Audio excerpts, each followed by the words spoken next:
Now I get the honor of introducing our first speaker that really takes us into the coachman zone, and he more than checks all the boxes as a person who resonates with the evening and, of course, with Coach in particular. Among his many accolades and attributes, he served as Kenyon's athletic director for 15 years. He stood on a pool deck, having coached at Emory in the 80s and 90s. And most importantly, he's one of Jim's closest friends. Please welcome to the stage, Peter Smith.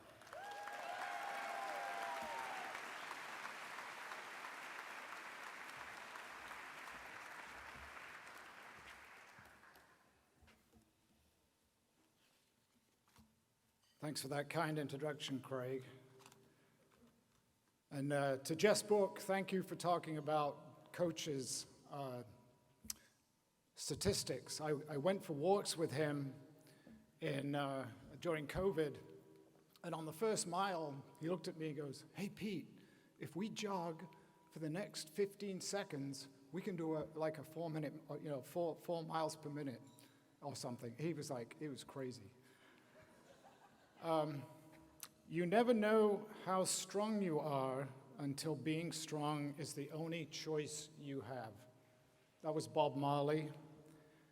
But it applies to Kenyon swimming and the challenges that Coach Steen set before you. On deck, opposing coaches like George Kennedy, and here tonight, Mike Sutton and Don Megley, and myself. We all wanted to know what the magic sauce was, that special ingredient. We watched the lords and ladies warm up. We listened intently when Coach Steen talked, and we marveled at his innovations, the power rack and the power reel. One year at NCAA's, the ladies were conspicuously absent from the first part of warm-up.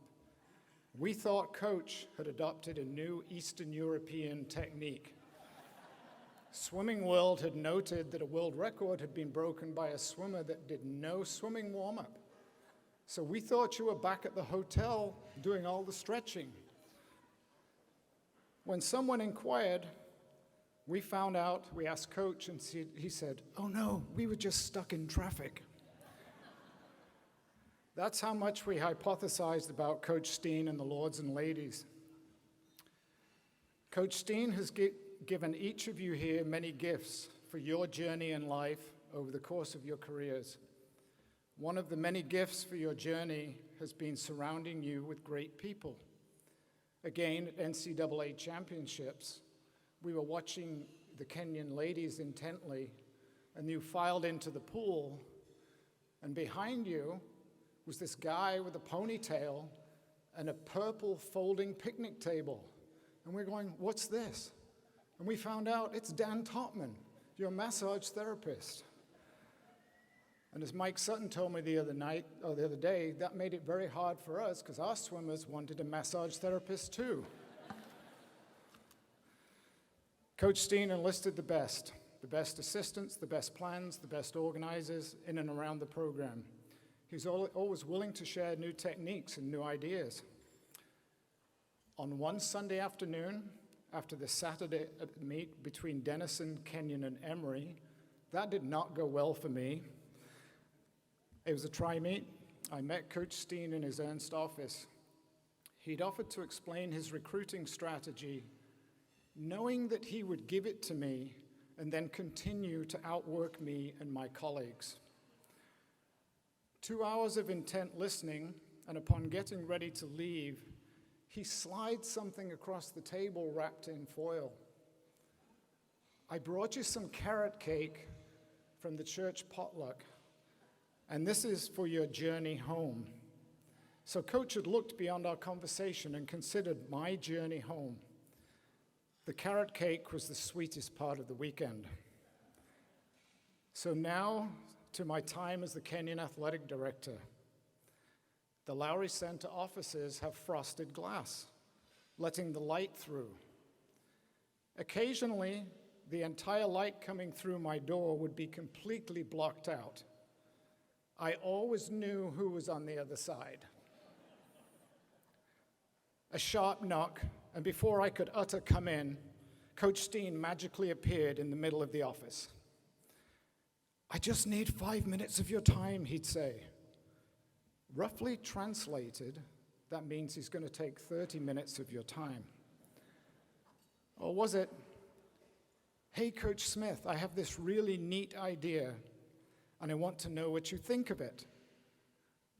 That's translated as, "This idea will need some financial backing, and I know you have a secret fund." Or the grand entry was preceded by an outstretched arm dangling a stopwatch.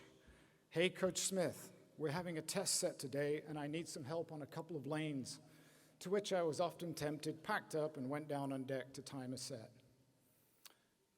More often than not, though, during those afternoon conversations, Coach would take great interest in my family, and we would share life experiences. I would learn about Marcy, Sarah, and Tori and their families, as well as learning a lot about many of you here tonight. In the fall of 2011, Coach Steen brought some Lord and Lady swimmers in full competition sweats to our son Will's hospital room in Children's as he was rehabbing from a tragic accident. Will was delighted. Linda and I were delighted, as were the entire staff on the hospital rehab floor. Sometime later, Coach motioned me aside, and he pulled out a CD from his pocket, and he says, "I've been thinking about your drive from the hospital to Kenyon, and I have burned a CD with inspirational hymns for you to listen to as you make your journey." Coach, that CD kept me going on the journey home on days when I just wanted to quit. So one of Coach Steen's greatest legacies is about giving you gifts for your journey. In the environment of my favorite saying from Coach, "The humble will be exalted, and the exalted will be humbled."